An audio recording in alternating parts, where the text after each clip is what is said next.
I'll call the Mobile Source Committee meeting of November 16th, 2018 to order. Let's see, we have our members, everyone is here today. Well, see, Larry, they have on here that he was not going to be here, but he's here. Oh, Okay.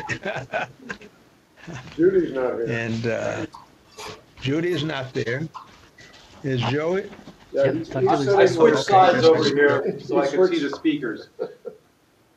All righty, so everyone is here except Mayor Mitchell. All righty. Good morning and welcome. This morning we're going to start off with Ian. Execute contract to conduct preliminary cost and economic impact analysis of proposed warehouse indirect source rule. Ian, are you ready to go? Absolutely. Okay. This will be Let's get started. fairly short presentation. We released an RFP for this study, and at this point we're reporting back now on the contractors that submitted a bid. And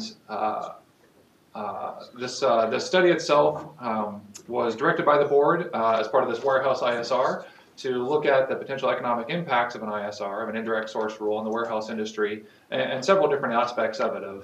There's the goods movement industry is so intertwined in the region's economy. There are a number of different aspects where there can be potential economic impacts, both on real estate, on where logistics are actually being delivered to, the warehousing industry, the trucking industry, et cetera. So the study is designed to look at some of those economic impacts at an early level before we have full rule concepts or rule language put forward. It's meant to not be the end-all, be-all for all of these studies. It's just sort of to help guide the rulemaking process.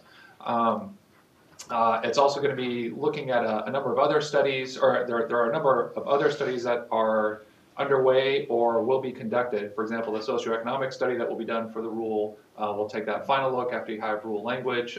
There's work happening down at the ports as they're looking at their truck study. There are some other studies as well that will all complement each other in this. So this is one piece of a multi-piece story when it comes to economic impacts. These proposals were reviewed by both staff within the agency as well as outside.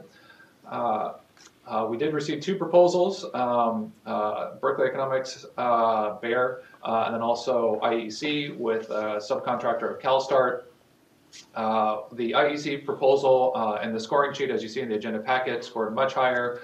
In fact, the Bayer study did not qualify under the technical proposal or technical adequacy, whereas the IEC reported with CalSTART looked quite good. Looks like they have a lot of good, solid experience in this, and so we are recommending to move forward with them for this proposal. We are proposing to bring this back to the board, or to the full board rather, in December. There will be, I should say, with this study, some studies you kind of run it in the background and just bring back the final results. This one is more going to be an iterative process and working a lot with the working group as part of a big public process with this study. And with that, I'll end my presentation and I'm available for questions. Okay, thank you very much, Ian. Any questions by anyone? Mr. Chair, I do have just a question, and this is Supervisor Solis, I'm not quite sure, but in the presentation they mentioned socioeconomic impacts, and I'm thinking about the employees that will be going to these locations, to the warehouse. What distances are they having to drive to get to these new warehouse jobs? Will they also add to congestion?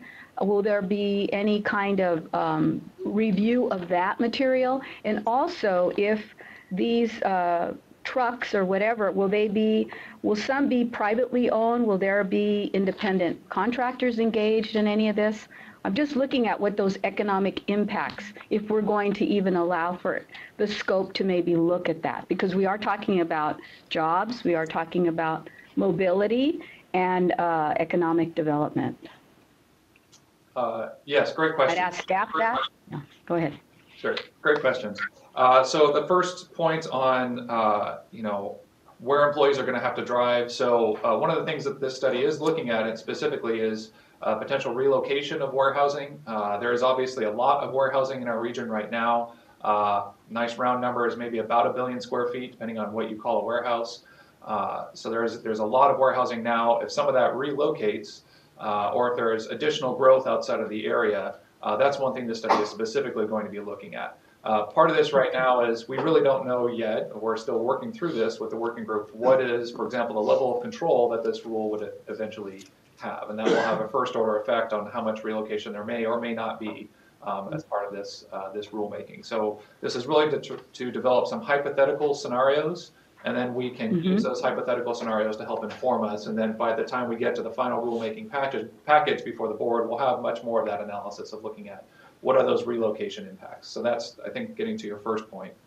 The second question on private trucks, there certainly is a lot of private, trucking. The trucking industry is composed of a lot of independent owner-operators as well as some larger fleets.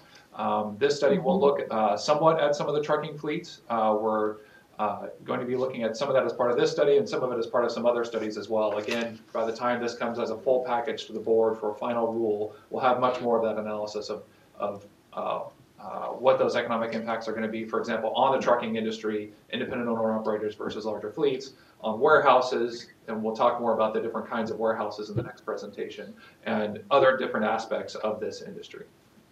Right. Okay, thank you. Thank you very much. Mr. Chairman, I had Yes. a couple of questions that were related. If we're going to be asking the contractor to look at diversion of cargo, potential diversion of cargo, will we also be asking the contractor to take a look at whether diversion of cargo into the basin has happened because of the ISR rule that San Joaquin Valley APCD adopted 12.5 years ago, which is a possibility. So it just seems to me that the analysis should be complete to the extent that they're looking at cargo diversion going both ways, right? That rule's been in play for 12.5 years. And if it had any impact in the San Joaquin Valley, then some of it might have ended up here where it normally would have ended up there. That's a good question.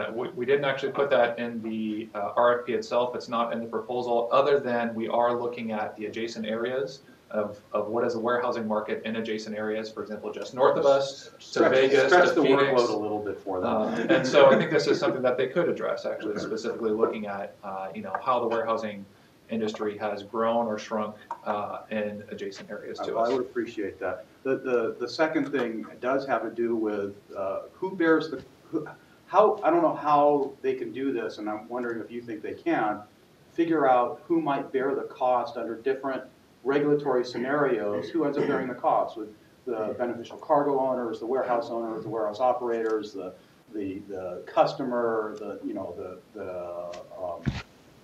truck owners, the drivers, or worst case scenario, the ones who can afford it the least, the independent owner operators of trucks, and the workers. I mean, who are they going to try to figure out under which scenarios who's most likely to bear the cost? That might get teased out somewhat in this study. I think some of that is more to do with what is the structure of the rule. And because the structure of the rule, in many ways, will determine where the costs are borne out. I think this study will get at some of that, looking at the different hypothetical rule scenarios. So you might be able to put the structure of the rule in some of those scenarios. We're still figuring out, we're going to work with the working group to say, what scenarios do we actually want to develop and look at. So if the working group and staff really feel strongly that, yes, we really want to explore different structures of the rule, that's important to look at, we can look at it there. And I know that's on item 2 too, but I think the issue of who's likely to bear the cost is an important one. Right? Yeah. Because some are better situated to bear that cost and others aren't. Yeah, and we've heard that a lot as we've been talking. We'll talk in this next presentation about this. We've talked a lot to industry and community advocates, et cetera, and that's it's a first order concern in this. And, okay. And a lot of people have their opinions on where those costs should go. And I assume you guys did your due diligence in reviewing this contractor carefully? Yes. Okay. And not only South Coast, but SCAG and ARB all agreed we should select this contractor. Without question. You looked at their website? I have not looked at our website recently. Can I ask? Community engagement, Okay. you know, they're based out of Massachusetts, right? You know what they do for their staff? Go to Red Sox games. So what you're doing is proposing that we hire Red Sox fans. See, Mark, I told you I was going to get him. Just want to be clear about this. And also let you know, I'm totally messing with you because I'm married into a Padres family. So I'm married into a Red Sox family, so that was not all professional. It was not all determinant in this. I will move the item. Just a comment, if I might, Mr. Chair. Well, we don't have to debate as to who basically won. Mr. Chair, if I might. Okay, yes, Mayor. Thank you very much. The goods movement industry, as you know, is very complex and interconnected. Rails, trucks, warehouse, ports. And you really need to look at the whole goods movement sector when you're talking about doing an economic analysis and its impact on not only the Inland Empire, but on the whole Southern California. The whole system. The whole system. And diversion of cargo, if we're, maybe more trains are going to happen. And, I don't know the scenarios, but it's a complex thing. And to limit it, if we try to limit it just to warehouses, we're not going to get the full picture. That's a very good point. And so one of the things I think we're trying to do is to also leverage what other studies are going on. So for example, the ports right now are undertaking their own study as part of implementation of the Clean Truck Program under the new Clean Air Action Plan. And they're doing their own economic analysis to look at diversion from the ports of what happens if the cost is too high on trucks. And so we've been talking to the ports about this, saying, okay, look, we're doing our study, you're doing your study. The timing actually works together really well for their analysis that they're looking at as far as diversion from the ports. We're going to be looking much more at diversion of warehousing outside of the region. But some of that can also look at, for example, is there going to be more cargo that's loaded onto rail to get out of the region or less, right?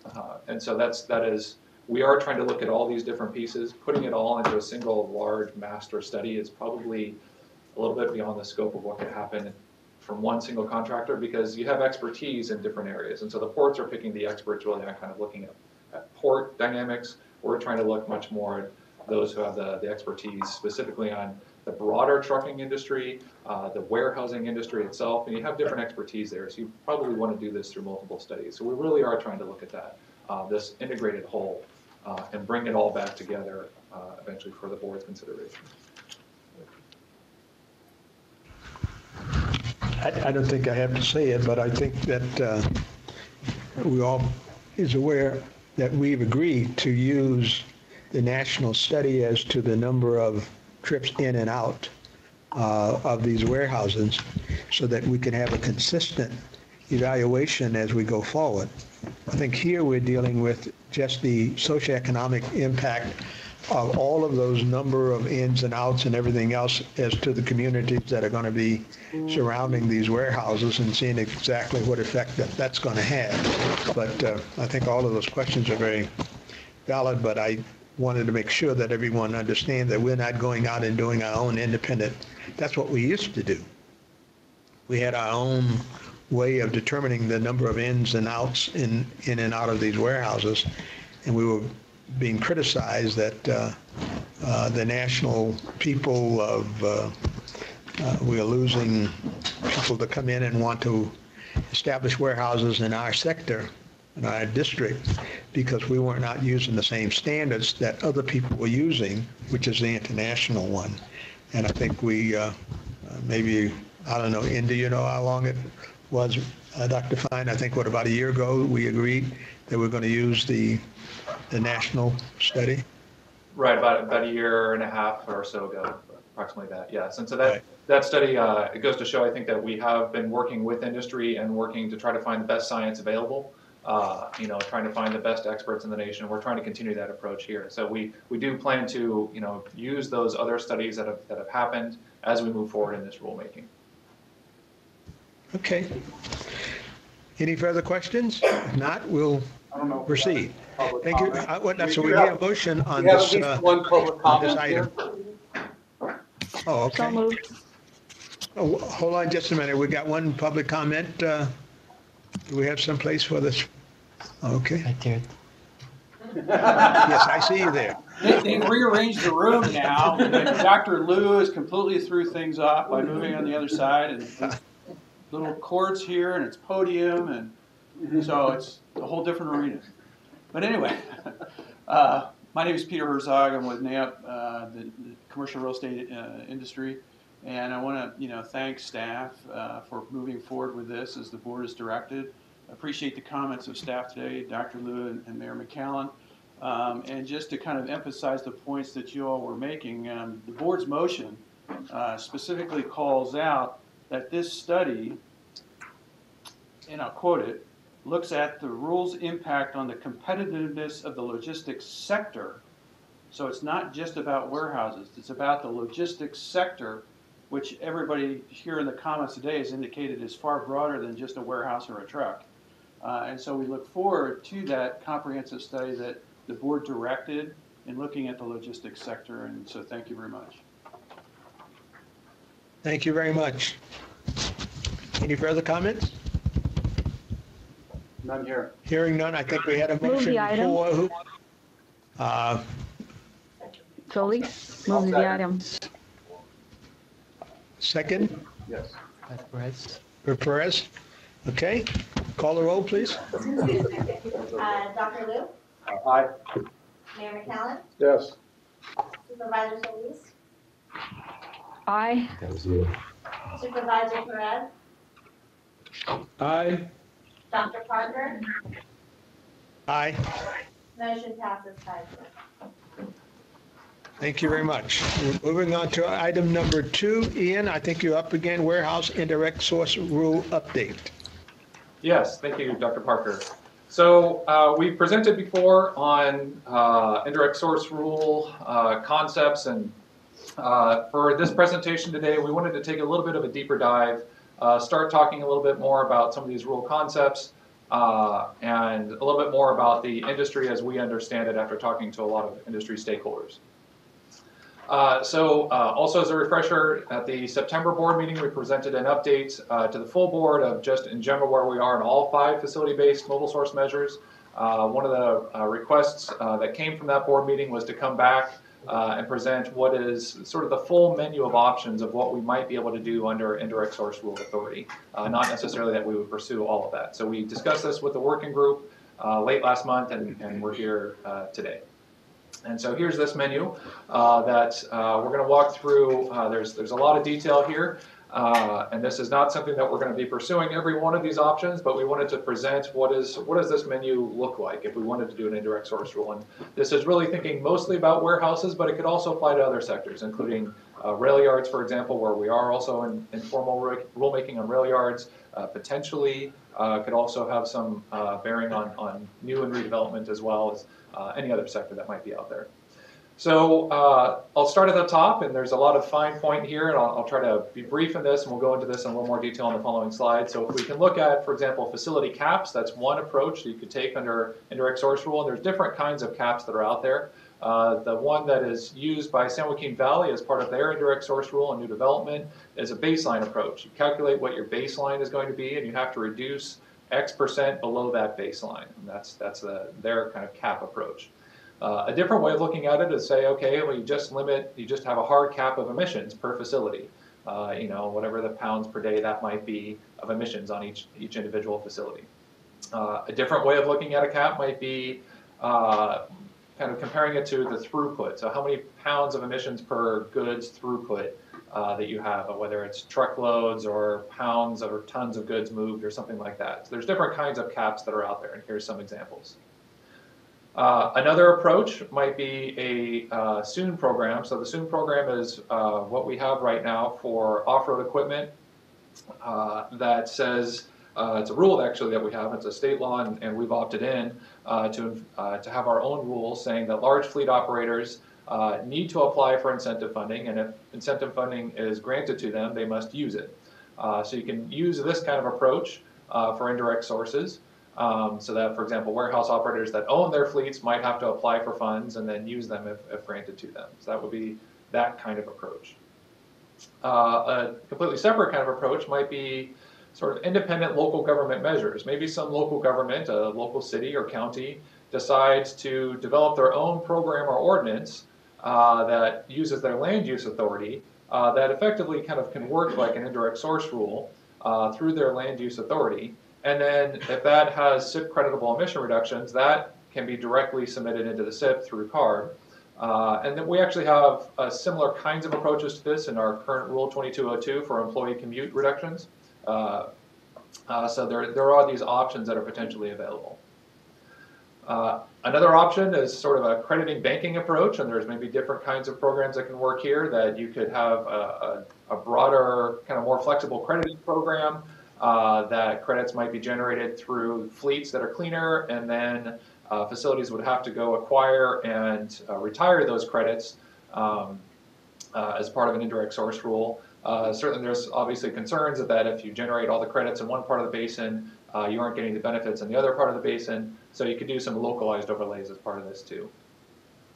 The last three are something that we've been talking about all year with the working group and here with the board. The first one here is a fleet certification program, that you might have a voluntary fleet certification that fleets could voluntarily certify that they are cleaner than required by CARB regulation, and then facility owners will be required to use clean fleets at some level.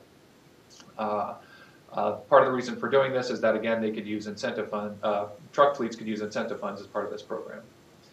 The other would be looking at on-site measures, whether it's zero emission equipment on-site, for example, the yard trucks and hostlers and forklifts that are operating on-site, make sure those are all as clean as possible. Also looking at fueling charging infrastructure to provide that alternative fueling capability to vehicles that are visiting the site. Maybe solar energy or storage would be part of this too. And then lastly, another option could be a mitigation fee that if nothing else is available to a facility, or if they don't want to choose any one of these other options, they can pay a mitigation fee. Those fees would then all be pulled together into a single fund, and that fund will be used to incentivize cleaner truck purchases. Moving on to the next slide, we'll just briefly touch on sort of a really preliminary evaluation of these different options. So the three different facility caps I mentioned before are shown here. All of these provide a little bit of flexibility that a facility can determine how they want to comply, how they want to reduce their emissions. They can maybe do it through trucks or through on-site equipment or some other way to reduce their emissions. The one on the baseline, obviously, that's been used by San Joaquin Valley successfully for over a decade now. There is definitely administrative burden with these first two options of the facility needs to do a lot of calculation. We have to do a lot of review on a facility by facility basis on whether or not those calculations are appropriate and correct and approved. On this facility cap, that's really just capping on pounds per day. You have this additional hurdle that it can disproportionately affect larger operations. They might actually be more efficient as a larger operation, but because they're larger, they can take a bigger hit under a regulation of this structure. Lastly, on looking at the pounds of emissions per throughput unit, this sounds very attractive because it encourages efficiency, and it's something we've been exploring with industry of trying to understand, especially as they do their own sustainability plans, is this something that we can leverage that effort already? One of the really big challenges we've been finding is that what is your metric for a throughput unit? Is it tons of goods moved? Is it truckloads? Is it cases? Is it pallets? What is it? And what we've found is that even though there is some tracking of this, and that is hit and miss how much tracking is actually out there, including by some very large folks in the industry, that the metrics change by almost by truckload. That one load might be pallets, or part of it might be pallets, part of it might be boxes, and each box is a different size, and pounds are not always reported the same way. Sometimes there are reasons that you might want to inflate what the pounds are to make sure that your load is actually loaded. We've heard that this is not an uncommon problem in industry, so there's a lot of difficulty in tracking on this throughput unit. We're still exploring that though. Looking slide 5 here at the SOON program, this is one way again to ensure that incentives can be used to comply with the regulation, which is something we've heard is very important. One of the challenges here is that if we are going to be getting SIP credit through incentive programs, what does this rule get us beyond what we would already be getting through incentive programs? So there is that challenge of, are you actually getting any extra reductions by going through this entire regulatory process? You can maybe do a little bit different here in that you can potentially change the match requirements that, for example, we offer about $100,000 right now for a near zero emission truck, depending on the case. You can maybe force that change through a regulation that the match goes maybe a lot, tries to stretch that incentive dollar a lot further. So that's one thing you could potentially do here, although you could also potentially do that through just changes in incentive guidance anyway. One other challenge on the SOON program too is that many warehouses do not own their own fleets. And so this would probably only affect that universe of warehouses that actually owns their fleets, their truck fleets. When looking at local government measures, this does have a nice benefit of providing flexibility to local governments to do what they think is best under their land use authority. It probably affects mostly new development as opposed to the existing stock of warehouses that are out there already. There are some potential benefits too, where by making a local agency who has land use authority, combining that with federal authority, there are maybe some interesting synergies that can happen there, but it's really going to be up to the local authority to decide that that's something that they do want to do. And there is certainly, from our standpoint, when thinking about SIP credit, what can we count on moving forward? There's some uncertainty of tracking what local agencies may or may not do in this space, but this is possibly an option. On the crediting banking, there's certainly a lot of history with crediting banking and different sorts of programs, whether it's, you look here what we've done on stationary sources, CARB has done on their cap and trade program, or other kinds of programs that are out there. Certainly there's a lot of administrative work that would be needed on any crediting program. There's a lot of concern in many quarters about how crediting can work or not work. Certainly the geographic overlay is a first order concern, but there are some flexibilities that are provided under crediting that you don't get under other programs. You could potentially ensure that incentives can still be used under crediting banking. You could try to address some of the geographic issues as well, but there are a lot of challenges to this sort of approach. The voluntary fleet certification, I've touched on a lot of this already. Again, you can use incentive funds under this sort of program. There's a potential to also use this program, or once you have a fleet certification, others can leverage and use that beyond the regulation. You can have super compliance. Once you have a certification program, you can have other entities that might want to do super compliance, either through CEQA or some other means. So that's another benefit here. You could probably do that through crediting banking as well. But you can also tie a certification program within the existing incentive program, and so that you have a common database that's tracking all of the SIP crediting that is needed to make sure we get credit for everything. So you would probably want to tie all of this together. So having a nice whole unified program, there's a lot of benefits to that. With the on-site best management practices of looking at fueling charging infrastructure, for example, that's a really good facilitating measure. You probably don't get much SIP credit for fueling and charging infrastructure, but it absolutely has to be done. So there's a lot of benefits to doing this sort of program. Certainly for any on-site measures as far as zero emission equipment on site, you can get SIP credit for that, but that probably is a small universe of emissions that's available. And on the mitigation fee, again, this would be an option that provides a lot of flexibility. It's a new source of revenue to incentivize cleaner technologies. You could worry about, again, are the dollars collected in one part of the basin being spent in another part of the basin? We might want to put in some localized overlays as part of this spending as well. Okay, so we've talked a little bit about this menu of options. Wanted to discuss a little bit on some of the business models that we've been hearing about from industry that is really something that has to be considered when thinking about the structure of a rule and thinking about this menu of options. How does industry actually work right now? Does every option, how would every option work within how the industry currently works? And so it's, again, we've already heard today, that's a very complicated industry. And so we recognize that this is really highly simplified, shown on these next slides, but we're trying to get sort of at the 50,000 foot level of the structure of industry. So just some terminology, just so we're clear as we go through these next slides, and this terminology can change depending on the conversation that you're having, but for the purposes here, we're going to talk about a beneficial cargo owner being really the owner of the goods that are being shipped.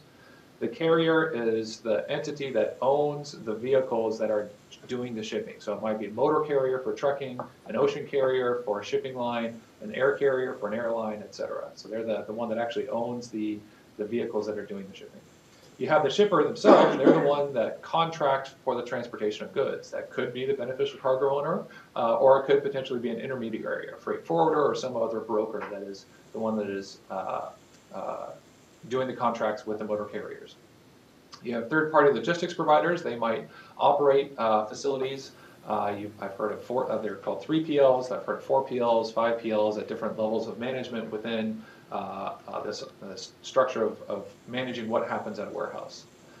You have the warehouse owner, which could be a whole variety of different entities. You have developers, investors, 3PLs, BCOs, et cetera. So a lot of different potential owners, sometimes multiple owners on a single building.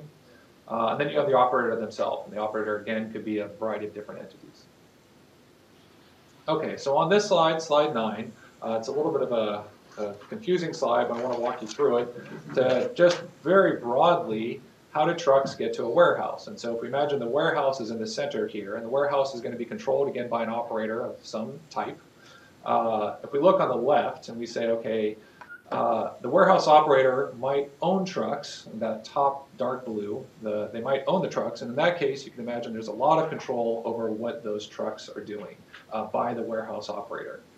Whereas they might just contract with trucks to come to that warehouse, and then again they'll have some level of control there through that contracting relationship. And then you have the ones where trucks are not owned or contracted by the operator. Maybe a vendor is the one that is controlling all of the goods that are coming into the warehouse on the inbound side.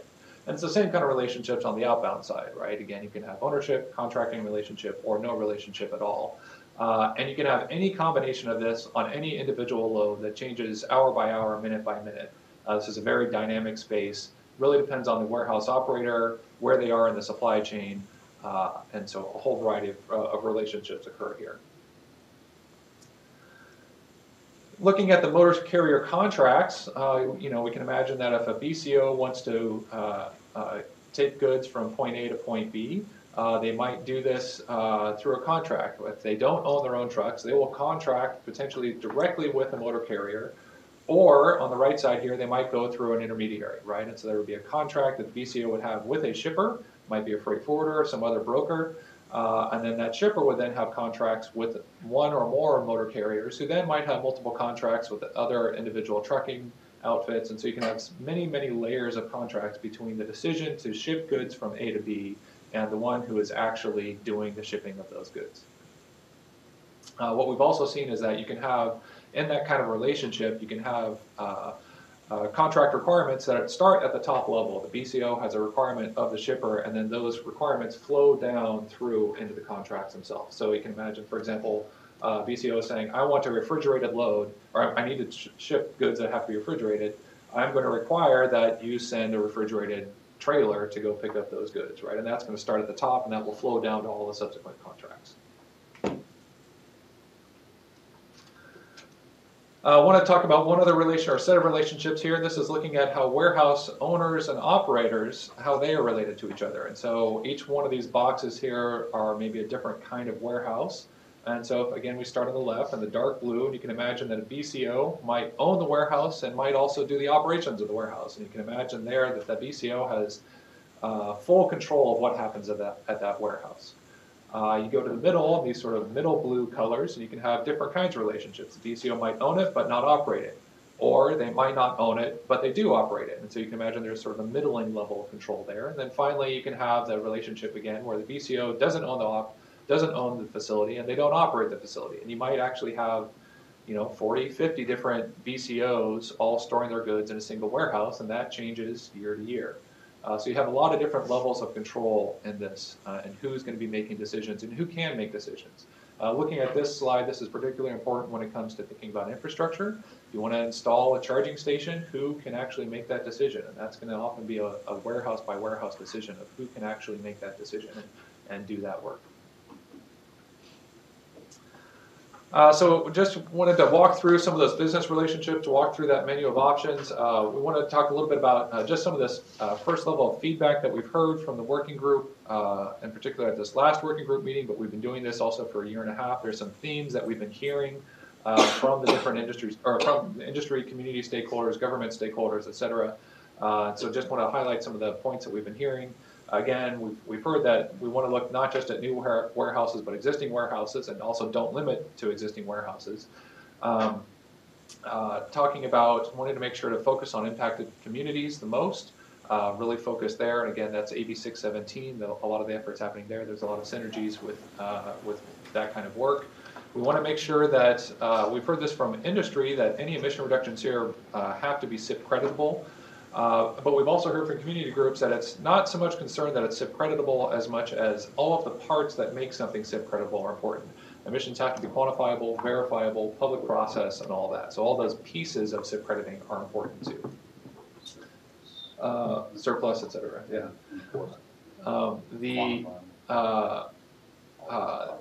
One of the things that we've been hearing is also that anything that happens with an indirect source rule, it has to be realistic. And this gets to some of our previous conversation on economic considerations, that we have to be very realistic about what industry can and can't do. And again, looking at these business models, this is really important.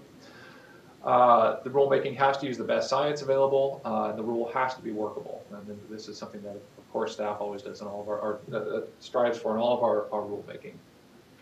Lead time is really important. If there are some big changes that end up happening as part of this indirect source rule, there has to be lead time to allow industry to comply in a reasonable manner. And we should make sure to harmonize our efforts with everything else that's going on. And obviously, there's a lot of work happening on the freight industry right now. We are continuing our work on this. We'll, looking forward to input received here today. We tentatively had planned our next working group at the end of this month. We sent out a notice earlier this week saying we're going to delay that. We want to continue doing some more work internally. We'll either maybe later this year or sometime early next year, we'll have our next working group, and we'll announce that through our normal contact chain. And we'll be working with industry and community groups on these hypothetical rule scenarios that we discussed earlier on this economic study as part of that next working group.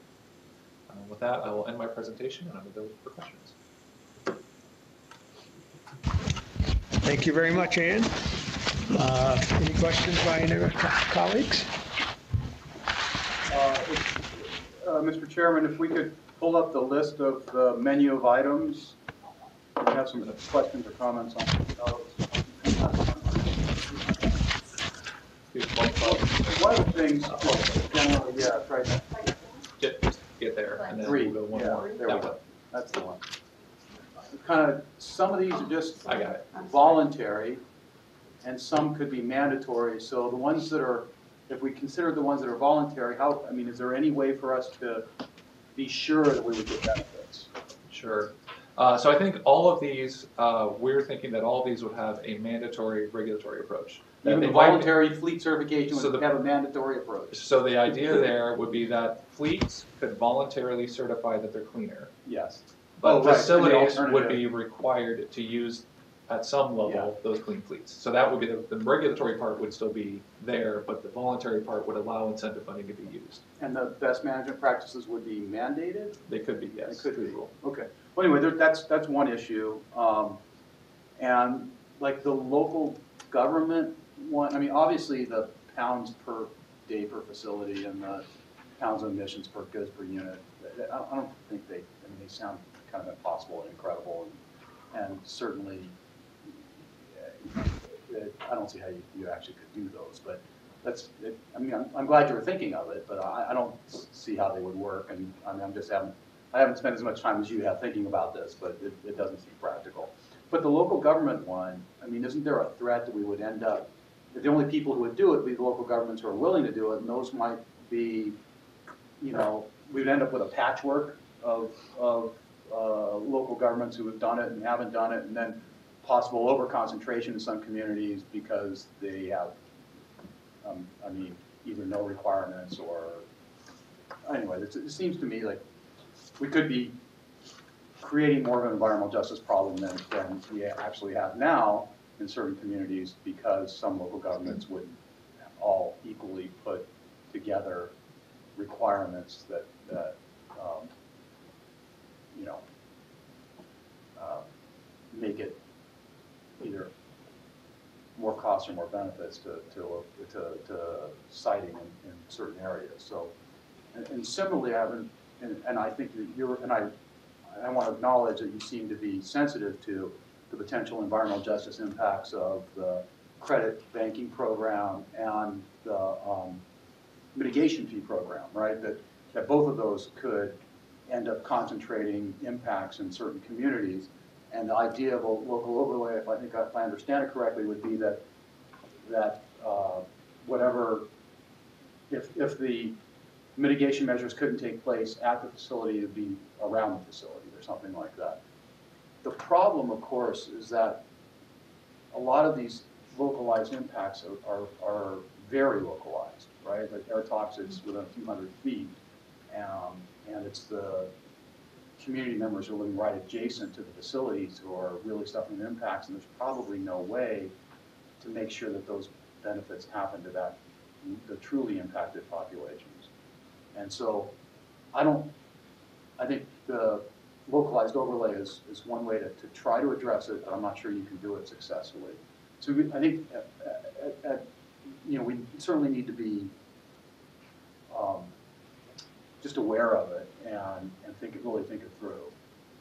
Because I guess there are problems with each of these approaches, and they're not all mutually exclusive, right? I mean, it's a bit of a smorgasbord here. We might be able to taste from all of them. I think it's really great that we have this. This is exactly what I was looking for, because it gives us something to chew on.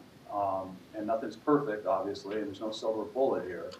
There's some, I can see why you initially were proposing a fleet certification program to begin with, in the context of all these other ones. That it does certainly offer some benefits and avoid some issues that the other ones don't.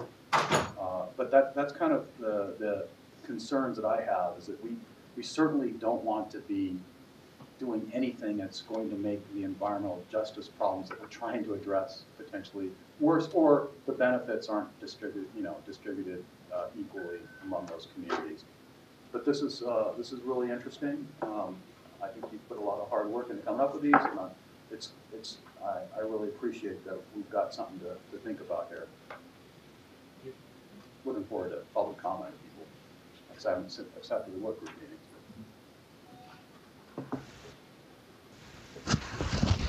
Thank you very much, Dr. Liu. Any other questions from other colleagues? Mr. Chair, Supervisor Solis, I'm just thinking about reflecting on how AB 617 and that legislation is going to impact us moving ahead, because there are requirements and penalties that will be leveled against businesses and what have you if they don't comply in areas that are being treated unequally. So I hope that staff is also thinking about what tools are available so we can get a better sense of how we can mitigate any potential problems that might impact low-income communities even more. So I do agree with some of the comments that Director Liu is brought up, but I want to better understand what tools we have available, because the legislature is also engaged in this in some way. I don't know if staff wants to comment on that.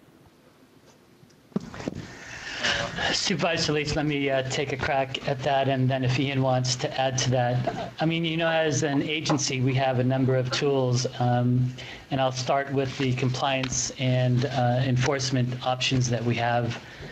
But as we sort of go through all of this, we look at this in a very coordinated and comprehensive fashion. So first we look at what the existing requirements are under existing rules. But under 617, particularly in those disadvantaged communities, you'll know that there's an extensive degree of monitoring that takes place, which will lead to the identification, if there are any, sources which we may or may not be aware of. Those that we're not aware of, we can engage on a couple of things. If we feel that there is a large risk to the community, or even any risk that warrants action, if we don't have a rule and we believe that risk is evident, we can, under other authorities such as public nuisance, 402 authority, and I'm getting the head nod from Bay to confirm that, we can take action that would cease that. And so on that particular front, we do have the authority, we can take action. And then, as you may be aware, I want to say, I think it's under 1132 that we have the imminent substantial endangerment authority. Is that right, Barbara? 1132? Yes, AB 1132 from last 2 years ago. Yes. So under that authority, where we do find an imminent substantial endangerment, we can take action to immediately cause the cessation of those activities that are leading to that. We also do the extensive coordination with other agencies. Oftentimes what we find is that if an industry is perhaps engaged in one area that's not in full compliance, there may be other areas that they may be engaged in where we may not have the specific authority, but others do. So we do a tremendous amount of interagency coordination to help coordinate on that particular aspect. We can also do the rulemaking aspect, Supervisor. We can do other compliance and enforcement activities. And I'm trying to think of some of the other options that are available to us. You know, we try to look at a whole range.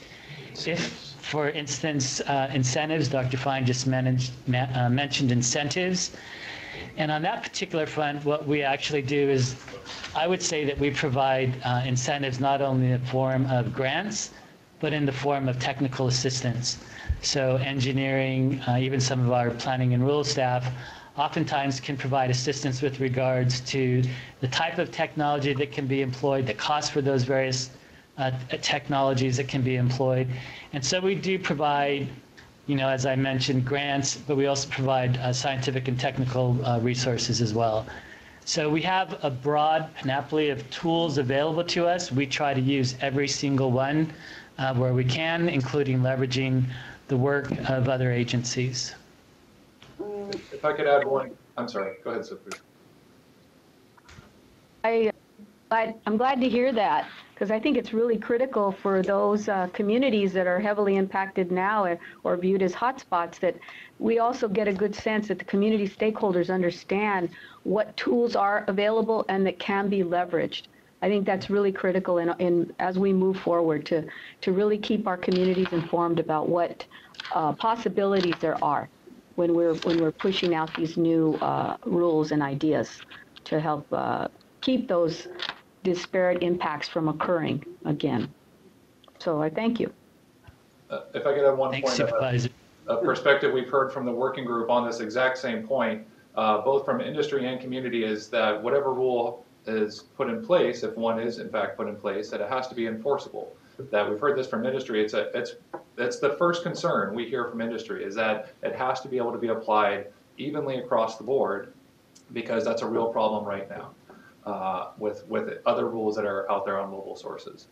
We've heard this, of course, from community members saying you have to enforce the rules because we see a lot of dirty things that are out there. So this issue is first and foremost one of the top things that comes up all the time in our working group, and it's something we're really working on.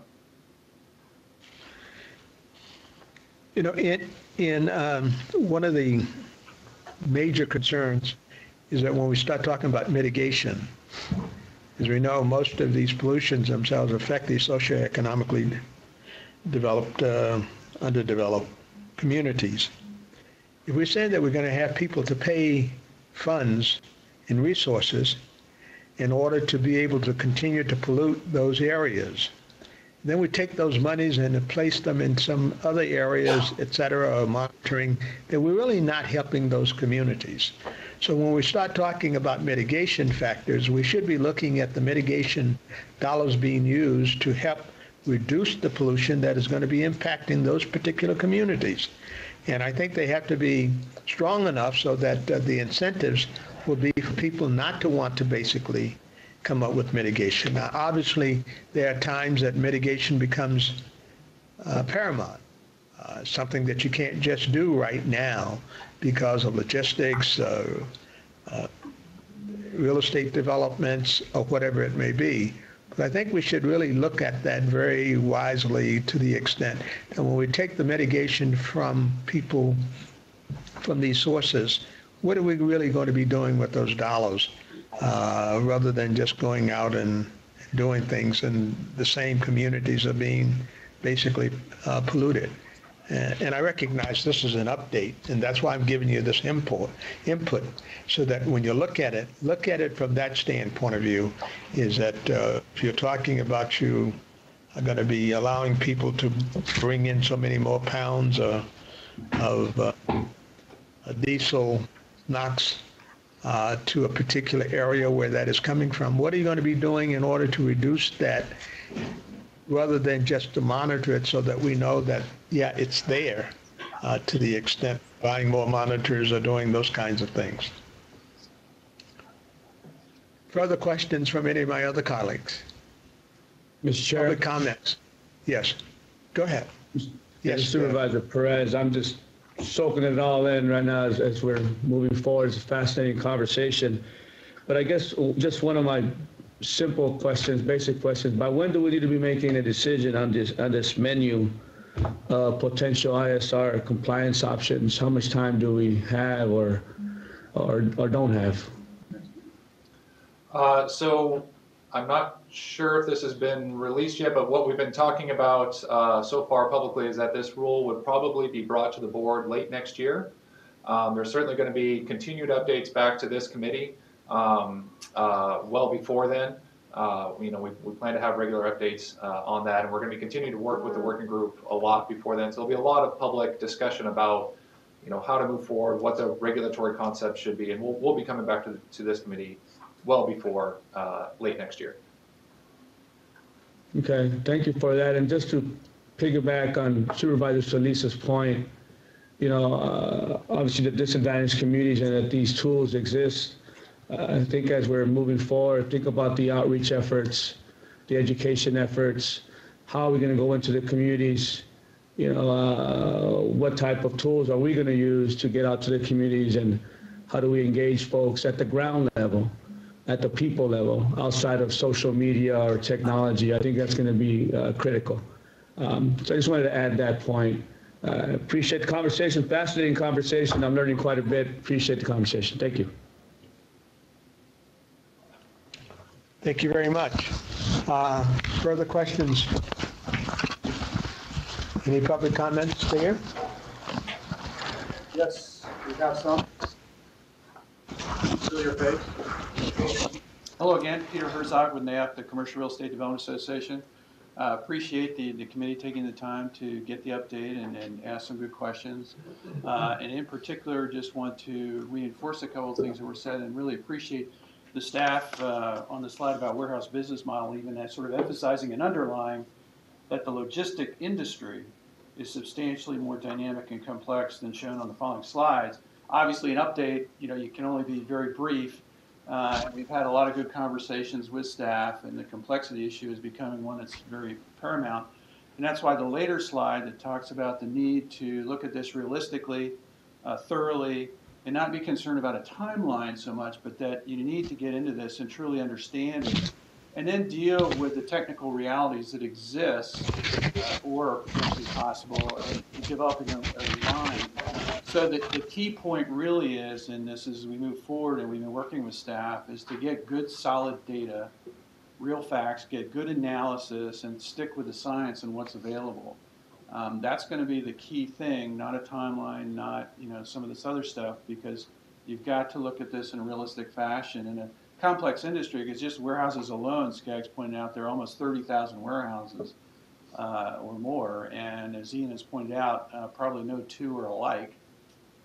So that makes things more fun, and so appreciate the time.